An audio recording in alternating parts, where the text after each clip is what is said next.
What's the good word, y'all? It's your boy DKB here. So we have a lot of interesting scenarios and storylines surrounding this Denver Broncos matchup. But at least for this New York Jets side of things, we've actually had quite a few different moves and situations going on, right?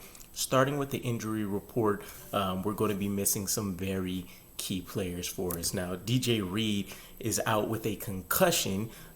Seemed like Robert Saleh had some high hopes that he'd be able to progress through the process within time to return against this game.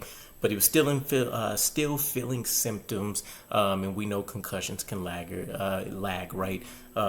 Once again, another sign of some of these injury-related concerns and how quick a player may be able to return coming back to bite Robert Saleh. But it gets even worse than that because the main backup to DJ Reed or Sauce Gardner is Brandon Echols, and we also have him out for this game with a hamstring injury. So the big question that comes out of this, since the cornerback position already, the depth is pretty good there, considering, you had Brandon Echols and Bryce Hall as a starter before picking up DJ Reed and Sauce Gardner. But the big storyline is going to be, what is cornerback Bryce Hall's role, right? We've seen him get lit up pretty consistently since he's lost his status as a number one cornerback in the league. And, maybe it's a confidence issue. Maybe he's just not fit to really, hold up his skill set within this scheme, right? I think you see him at his best when he can be in tight man coverage, kind of follow his man around the field. Whereas with this zone concept that we generally run for the most part, right? You're talking first, second down. You see him get turned around. If he has his back to the quarterback, there's bound to be a huge play on him. And his deep ball tracking isn't great, all of that kind of stuff. So, again, when we seen him at his best, when he had, I don't know what it was, 18 pass deflections or something crazy previously when he was starting, you've seen him in a lot of man coverage situations where I won't say he was shutting guys down necessarily, but he did do a good job of making sure that that ball took an excellent play to secure from the wide receiver, right? Obviously not a turnover guy, but it'll be interesting to see what they want to do with him nonetheless. I know that we've asked when we lost patience with him as a cornerback, seeing how he fits in as a safety. Don't really see that being the plan, but I would expect that Bryce Hall is probably going to go out there and line up because, behind him you're talking about MC2, which is our nickel guy, and, the fifth guy on the depth chart, I couldn't even tell you off the top of my head, probably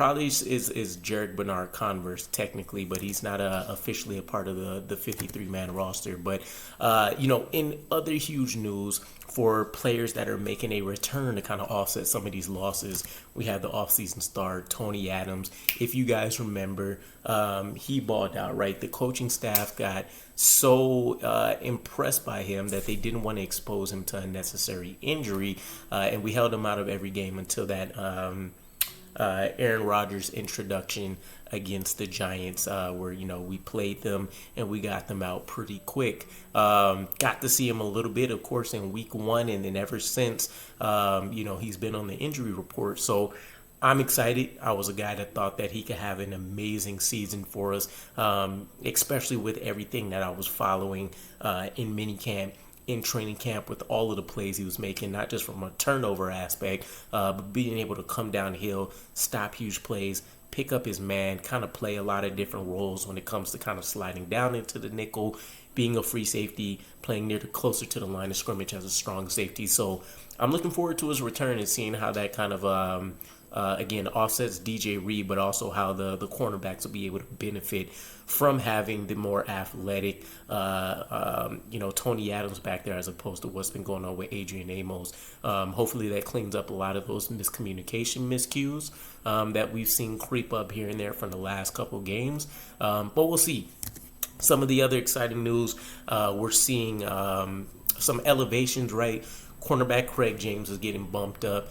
probably more of a special teams play, although we did see him get some pretty good run during the preseason, so maybe he's part of whatever the plan is to replace DJ Reed, which I would imagine is going to be a rotation between Bryce Hall and whoever else. Maybe it's going to be Craig James here.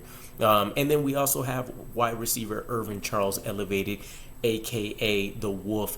As Robert Saleh mentioned, he loved his special teams ability, thinks he's been decent as a wide receiver, but still has some room to grow. But we'll see if we can make any huge special team plays happen with a guy like Irvin Charles back out there. I remember covering this before, and it's not just because, we're not talking about him as a returner. It's his ability in all three, in the kickoff and return phases, both with us punting and the likes and us receiving punts, him blocking versus him going out there to try to get a tackle. He's equally impressive in both phases. So, we'll see what happens. Maybe Xavier Gipson gets a little bit further of a boost, and we can spring another big play to kind of help out the offense and the defense here. Other minor news, we have Billy Turner, the tackle. He's dealing with some kind of toe, so he hasn't practiced. Heading into the final game, he may be a guy that we see pull up on the inactive list, which feeds into some of the other returning players that'll be interesting. We have 4th round tackle Carter Warren. He's been able to return to practice and practice in full. We haven't really seen him since preseason. And then the more interesting player, because he has the cornerback and safety background, our 6th round pick, Jarek Bernard Converse. We haven't been able to see him at all whatsoever during the preseason. And it's very rare that you get news out of the in-season practices. So not sure what he looked like, although he's been a full practice participant. It'll be interesting to see if they want to throw him into the game plan, give him some run, and kind of see how he fits in. If it's going to happen, I imagine it'll be at cornerback, since we're back to full health at safety between Adams, Whitehead, Amos, and then Ashton Davis. So unless there's a new inactive player that pops up, or we make room for somebody else, if we don't do, a one-to-one replacement like Carter Warren in turn for Billy Turner, then maybe that'll pop up. This does start the clock, though, for both of these guys. We have 21 days for them to be able to practice before we need to designate them as moving to the active roster or permanently having them on a practice squad with some elevations, I believe, the 3 that we can use for the season. So we'll see what the move there is for them. And I think one of the final injury reports that I skipped over, we have linebacker Sam Iguavin. He's dealing with an ankle. He's currently marked as questionable. It's only interesting because we've already called him up a couple of times, and it's been for special teams where he's actually looked pretty solid for us. Makes sense. He was a special teams warrior coming in. But yeah, we'll see. There's going to be a little bit more roster changes than probably expected versus the Broncos here, but DJ Reed being a huge miss, I still don't see this being a huge step back. It's definitely a still winnable game for me, and I'd expect nothing less than hopefully us to try to hang 30 on the Broncos. But nonetheless, let me know what your guys' thoughts are, and I'll catch you again. Peace.